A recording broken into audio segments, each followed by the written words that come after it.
Hello friends, welcome to savage point. நான் உங்கள் ace guys. இன்னைக்கு நம்ம இந்தியன் சினிமாவில் ரிலீஸ் ஆன பெஸ்ட் சைஃபை ஃபிலிம்ஸ்லாம் என்ன அப்படின்னு தான் இன்னைக்கு இது வீடியோ நம்ம பார்க்க போகிறோம். அதாவது சயின்ஸ் ஃபிக்ஷன் ஃபிலிமை வந்து பார்த்தீங்கன்னா ப்ராப்பராக எடுத்து இந்தியாவில் ஒரு பெரிய பிளாக் பஸ்டரான பெஸ்ட் சைஃபை ஃபிலிம்ஸ்லாம் என்னன்னு இன்னைக்கு இந்த வீடியோ நம்ம பார்க்க போகிறோம். இதில் வந்து பார்த்தீங்கன்னா ரொம்பவே பிடிச்ச பலருக்கும் ஃபேவரட்டாக இருக்கக்கூடிய படங்கள் தான் நான் லிஸ்ட் அவுட் பண்ணியிருக்கேன். கண்டிப்பாக உங்களுக்கு இந்த படம் வந்து ஒன் ஆஃப் த ஃபேவரட்டாக இருக்கும். இதை தாண்டி ஏதாவது ஒரு சில படங்கள் நான் ஒரு வேலை லிஸ்ட்டில் மிஸ் பண்ணியிருந்தேன். அது என்னன்றதை மறக்காம கீழே கமெண்ட் செக்ஷன் மென்ஷன் பண்ணுங்க. நிறைய படங்கள் இருக்குது அப்படின்னா நம்ம பார்ட் 2 வீடியோ கூட நம்ம மேக் பண்ணுவோம். சரி, வாங்க நம்ம வீடியோக்குள்ள போகலாம்.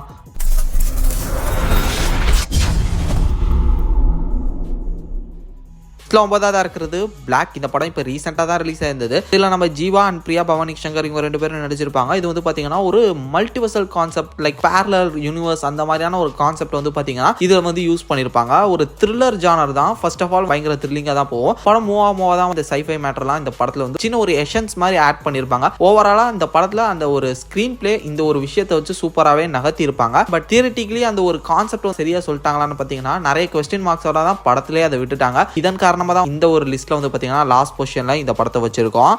லிஸ்ட்ல 8ஆவதா இருக்கிறது tick tick tick. Jayam Ravi நடிச்சு ரிலீஸ் ஆன இந்த ஒரு சைஃபை ஃபிலிம் வந்து பாத்தீங்கன்னா ஒரு ஸ்பேஸ் அட்வென்ச்சரஸ் ஃபிலிம். அதாவது நம்ம பூமி வந்து பாத்தீங்கன்னா ஒரு பெரிய ஆஸ்ட்ராய்ட் தாக்க வருது. ஸோ அந்த ஒரு ஆஸ்ட்ராய்டை எப்படி இவங்க வந்து தகர்த்தி பூமியை காப்பாத்துறாங்க, முக்கியமா இந்தியாவுக்கு ஒரு பெரிய ஆபத்து அந்த ஆஸ்ட்ராய்டால, அதை எப்படி காப்பாத்துறாங்க அப்படின்றத ஒரு விஷயத்தை வச்சு வந்து பாத்தீங்கன்னா ஒரு ஸ்பேஸ் த்ரில்லரா அதை வந்து பிரசென்ட் பண்ணியிருப்பாங்க. நல்ல சைஃபை ஃபிலிம். இதுல வந்து பெரிய கான்செப்ட் அந்த மாதிரியான விஷயங்கள் எதுவும் இல்லைனாலும் வந்து பாத்தீங்கன்னா ஸ்பேஸ் டிராவலிங், ஆஸ்ட்ரோநாட் ஷூட் போறது, பூமிக்கு அட்மாஸ்பியர் வெளியில போறது, மூன் வந்து அவங்க லேண்ட் ஆகிறது, இது மாதிரியான நிறைய விஷயங்கள் வந்து பார்த்தீங்கன்னா நிறைய இன்ட்ரெஸ்டிங்கான ஸ்டப்ஸ் அந்த படத்தில் வந்து சைஃபை ரீதியாக வந்து பார்த்தீங்கன்னா அப்ரோச் பண்ணியிருப்பாங்க. அது ஓவராலாக என்டர்டெய்னிங்கான ஒரு சைஃபை ஃபிலிமாக வந்து பார்த்தீங்கன்னா நமக்கு வந்து இருந்தது.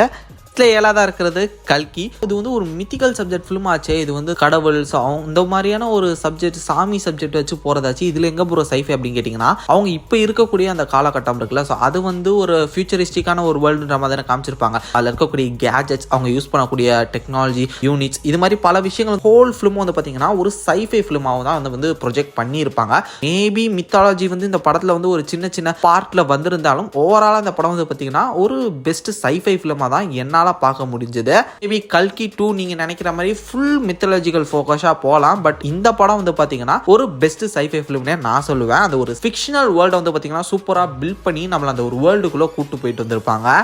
லிஸ்ட்ல 6ஆவதா இருக்கிறது கோய் மில் கயா. அதாவது இதுதான் வந்து பார்த்தீங்கன்னா டெக்னிக்கலி கிறிஷ் 1 இருக்க வேண்டியது. ஸோ இந்த ஒரு படம் வந்து பார்த்தீங்கன்னா ஒரு சைஃபை ஃபிலிம். லைக் எப்படின்னா நார்மலான ஒரு பையன், அவன் வந்து அவ்வளோவா படிக்க தெரியல, அவன் வந்து ஒரு சின்ன பையன் மாதிரியே இருக்கான், வளர்ந்தும் அப்படின்ற ஒரு கேரக்டர் வந்து ஒரு புள்ளி பண்ணுறான் நிறைய பேரால அப்படின்ற மாதிரியான ஒரு இன்னசென்ட் கேரக்டர், அம்பி மாதிரியான ஒரு கேரக்டர். அவன் வந்து திடீர்னு ஒரு ஏலியனை மீட் பண்ணுறான். அந்த ஏலியன் எங்கேருந்து வந்தது, ஸோ இது மாதிரியான விஷயங்கள்லாம் வந்து பார்த்தீங்கன்னா அனிமேட்டட் சீரிஸ்ன்னு இதுக்கு ஸ்பின் ஆஃப் ஒன்று போயிருக்கும், அதெல்லாம் நல்லா சொல்லியிருப்பாங்க.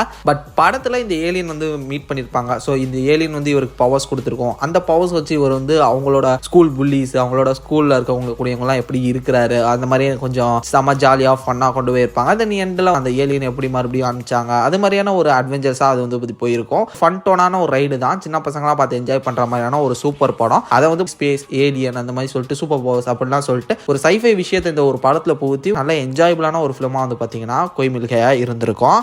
நம்ம லிஸ்ட்ல 5ஆவதா இருக்கிறது 24. தமிழ் சினிமாவில், இது ஏன் இந்தியன் சினிமாலே சொல்லுவேன், இந்தியன் சினிமாவில் இதுவரையும் இந்த மாதிரியான ஒரு sci-fi dark action thriller film வந்து பார்த்தீங்கன்னா நம்ம பார்த்துருக்க மாட்டோம். இதில் சைஃபைன்றது வந்து ஒரு சின்ன சப்ஜெக்ட் தான். அதை சுற்றி நடக்கக்கூடிய விஷயங்கள்லாம் அவ்வளோ ப்ரூட்டலா, அவ்வளோ டார்க்கா, இன்டென்ஸாக இருக்கும். மெயினே வந்து பார்த்தீங்கன்னா சூர்யா சார் தான். அவரை பிச் பண்ணி பல டைம் லைனில் இருக்கக்கூடிய கேரக்டர்ஸ், அவரோட பல வேர்ஷன்ஸ், இதை வச்சு இவங்க எப்படி டைம் ட்ராவல் பண்ணுறாங்க, டைம் ட்ராவல் இதில் எப்படி ஒரு முக்கியமான பாத்தா இருக்கு. படத்தோட ஸ்க்ரீன் பிளே எல்லாமே அமேசிங்காக இருந்திருக்கும். லைக் 24 அப்படின்ற அந்த வாட்சை வச்சு படத்துல பல விஷயங்கள் வந்து பண்ணிருப்பாங்க. லைக் ஃப்ரீஸ் பண்றது, பேக் போறது, ஃப்ரண்ட்ல போறது, தென் அதுக்கப்புறம் பல வருஷங்கள் தாண்டி டைம் டிராவல் பண்றது, இது மாதிரி சூப்பரான விஷயங்கள்லாம் பண்ணி அந்த படத்தை வந்து செம்ம கிரேசியா நமக்கு வந்து பிரசன்ட் பண்ணியிருப்பாங்க.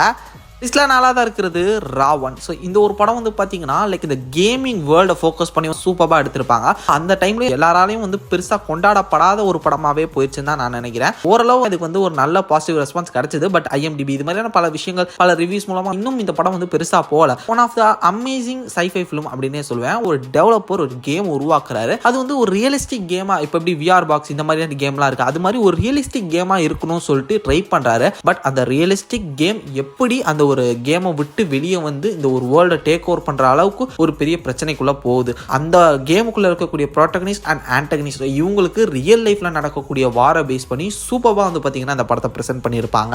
ஸ்டார்ட் டு எண்ட் வரையும் ஒரு அமேசிங்கான சைஃபை ஃபிலிம்னே நான் சொல்லுவேன்.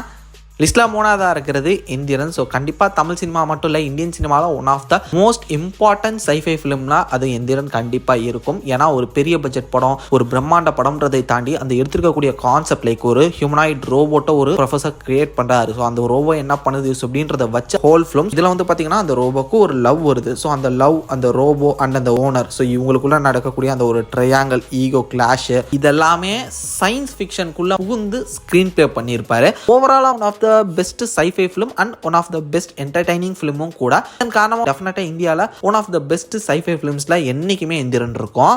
லிஸ்ட்டில் 2ஆவதாக இருக்கிறது 7ஆம் அறிவு. அமேசிங்கான ஒரு சைஃபை ஃபிலிம்னே சொல்லாமே. இந்த படத்தில் பார்த்தீங்கன்னா 2 சைஃபை கான்செப்ட் ஏஆர் முருகதாஸ் வந்து சூப்பராக ப்ரெசென்ட் பண்ணியிருப்பாரு. ஒன்று வந்து பார்த்தீங்கன்னா லைக் போதி தர்மனோட ஜீன் டிஎன்ஏ அதை எடுத்து அதுக்கு மேட்ச் ஆகக்கூடிய ஒருத்தருக்குள்ள போதி தர்மனோட அவரோட கலைகள், நினைவுகள் இது எல்லாத்தையுமே கொண்டு வரதுக்கான அந்த ஜெனட்டிக் ப்ராஜெக்ட் வந்து பார்த்தீங்கன்னா பண்ணுற மாதிரியான ஒரு பார்ட் ஆஃப் சைஃபை வந்து பார்த்தீங்கன்னா அந்த படத்தில் வந்து ஒரு முக்கியமான ரோல் ப்ளே பண்ணோம். தென் இதை தாண்டி இன்னொரு பார்ட்டில் வந்து பார்த்தீங்கன்னா சைனாலேருந்து ஒருத்தன் வரான், அவன் வந்து வைரஸை பரப்புறான். அந்த வைரஸ் எந்த அளவு வந்து பரவுது, அது எவ்வளவு பெரிய ஆபத்து உருவாக்குது, அதையும் பேரலா அந்த ஒரு விஷயத்தையுமே காமிச்சிருப்பாங்க. இப்படின்னு சொல்லிட்டு வந்து பாத்தீங்கன்னா சயின்ஸ் ஃபிக்ஷனாவும் சரி, ஆக்ஷன் த்ரில்லராவும் சரி, ஒரு அமேசிங்கான ஒரு அவுட்புட் வந்து புஷ் பண்ணிருப்பாரு AR Murugadoss. Start to end வரையும் ஒரு அமேசிங்கான ஸ்கிரீன் பிளே, முக்கியமா கிளைமேக்ஸ்லாம் அமேசிங் அப்படின்னு சொல்லலாம். அந்த அளவு வந்து பாத்தீங்கன்னா பீக்கிசமான ஏஆர் முருகதாஸை நம்ம வந்து இந்த படத்துல பார்த்திருப்போம்.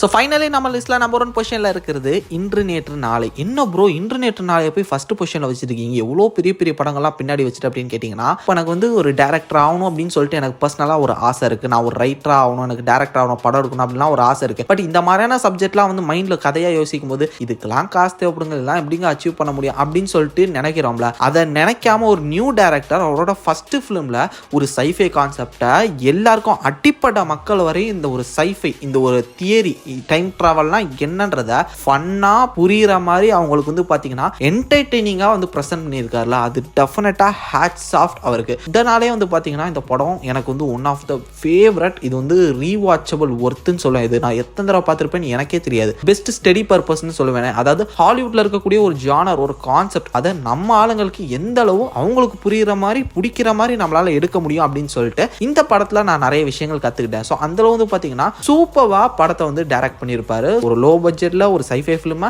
எல்லாராலையும் என்ஜாய் பண்ணக்கூடிய அளவுக்கு ஒரு எவர் கிரீன் பெஸ்ட் ஃபிலிமா வந்து பாத்தீங்கன்னா நேற்று நாளை வந்து இருந்திருக்கும். தென் ஒர்த் டு வாட்ச் கூட நான் பல தடவை பார்த்திருக்கேன். கண்டிப்பா உங்களுக்கும் பல பேருக்கு ஃபேவரட்ஸாகவும் இருக்கும்னு நான் நினைக்கிறேன். இதன் காரணமாக தான் இதனால் லிஸ்ட்ல நம்பர் 1 பொசிஷன்ல வச்சிருக்கேன். தென் இதை தாண்டி உங்களோட பர்சனல் ஃபேவரட், உங்களோட பர்சனல் லிஸ்ட் என்னன்றதை மறக்காம கீழே கமெண்ட் செக்ஷன்ல மென்ஷன் பண்ணுங்க, நான் பார்த்து தெரிஞ்சுக்கிறேன்.